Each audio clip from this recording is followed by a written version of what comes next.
So of a lot of the early YouTube things we did, especially the squat mechanics video, we had a lot of comments that were actually requests for saying stuff like, hey, could you do some stuff on deadlifts? And even some of the videos that didn't have anything to do with squats, maybe like the leg press video that we made, which I thought was kind of fun because we went into resistance properties and stuff I like. But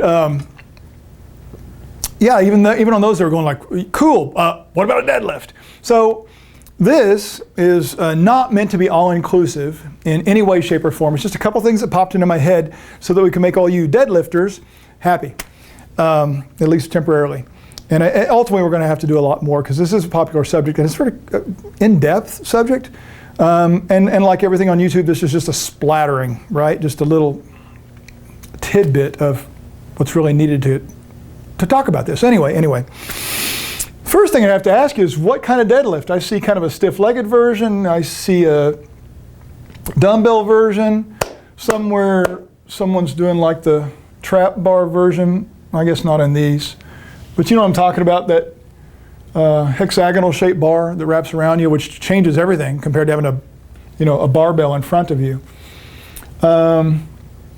So I have to ask you which kind, and some people would come back and go, which kind's best? And now you're wanting to label and classify something as good, bad, best, worst. And the problem is, for any of those, I've got to know, well, at least 5 things. For whom? Who are we talking about here? Who are we talking about? What's their goal of this thing? What do they have available inside their body?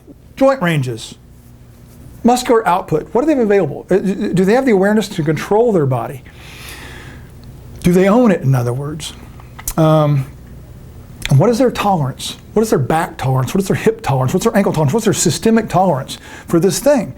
It's really important questions to me. They're the questions that, to me, turn every generalization into the specifics that are important to actually dealing with an individual. So how do you do it? I can't tell you. Are the general things I'm going to say applicable to you? I'm going to keep it kind of to the biomechanical realities. But whether you apply it to you the same way I'm talking about here, that's always another story. So anyway, here's a couple things that popped into my mind. If I was to look back generally and grossly, it's just another version of a squat. Now, some people just flipped out and some guy rolled over in his grave because like deadlifts and squats are 2 different things. They're 2 different parts of a sport. And it's like, chill out for a second. You know, I could say that you're squatting when you're going down to the toilet.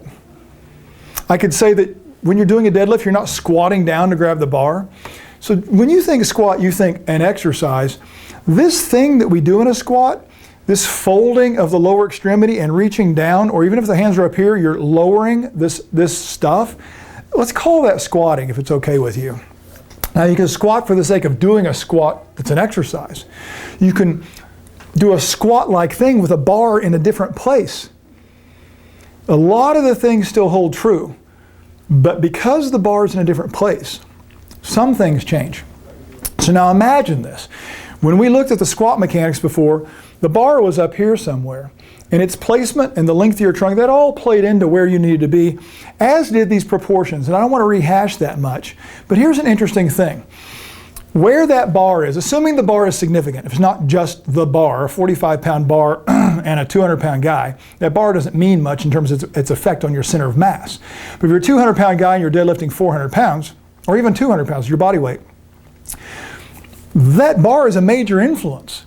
It's 50% of the influence in your center of mass. If it's 400 pounds, it's 2/3 of the influence. In essence, that bar becomes your center of mass for someone who's doing a heck of a lot more than their body weight. That means that it becomes this line. That bar must travel in this line of force, this line of resistance. And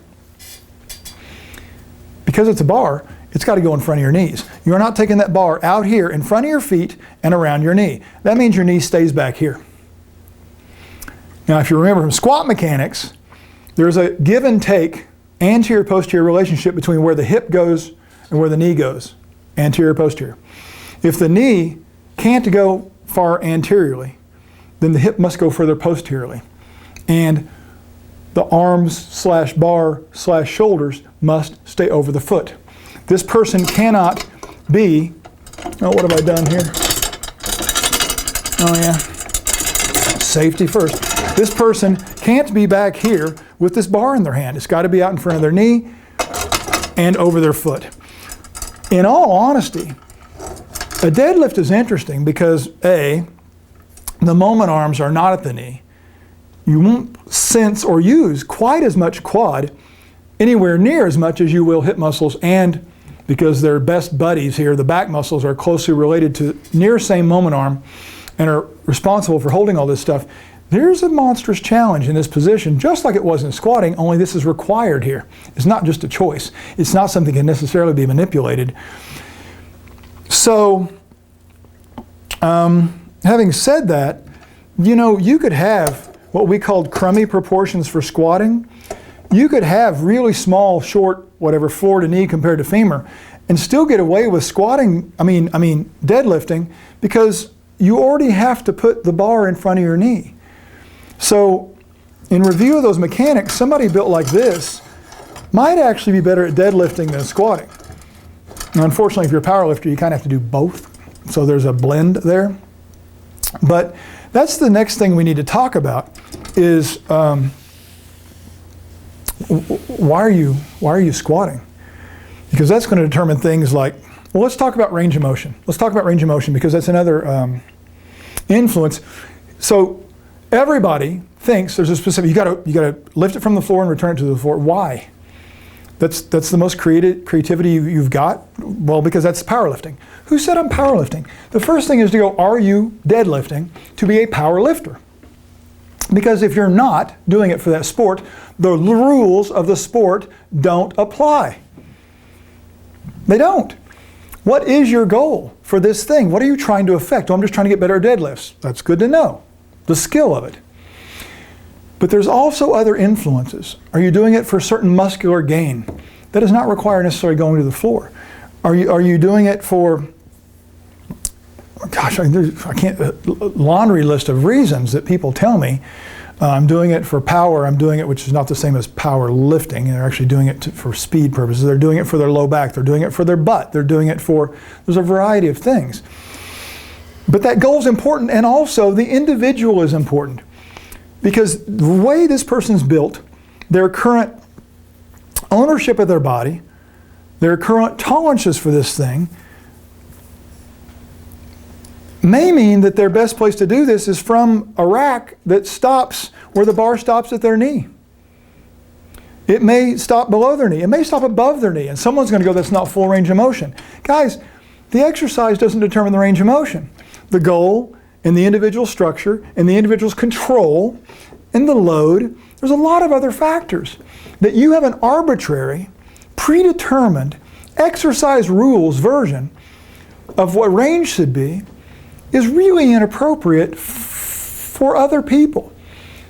It's really important for powerlifters to play by the rules. That's exactly why there's certain people that are powerlifters and certain people that aren't. Because only certain body types play into that really well. And it really doesn't matter how you train. Some of those things you can't change. Some of those people are just not going to be phenomenal powerlifters. They can participate, but you know what I'm saying. So anyway, I think one of the big messages here is what are you trying to get out of this thing? And all of these things ultimately have to be based upon the goal and client-defined scenarios. I can't decide how to do this until the person's in front of me. And when they're in front of me, they bring all the answers. Because my questions are going to be, who are we doing this? What is it for? Why are we doing it? What do they bring to the table? What do they have? What do they own? What do they tolerate? And some of that stuff will change and some of it will not. But that client-defined idea, or if you're the client and you're training yourself, how you're built, what you can currently do, might require steps to getting towards what you want to do in the end. And sometimes our expectations are not founded in reality. But there's a few, off the top of my head, mechanical things related to deadlifting, and we'll have to do a bunch more on that later.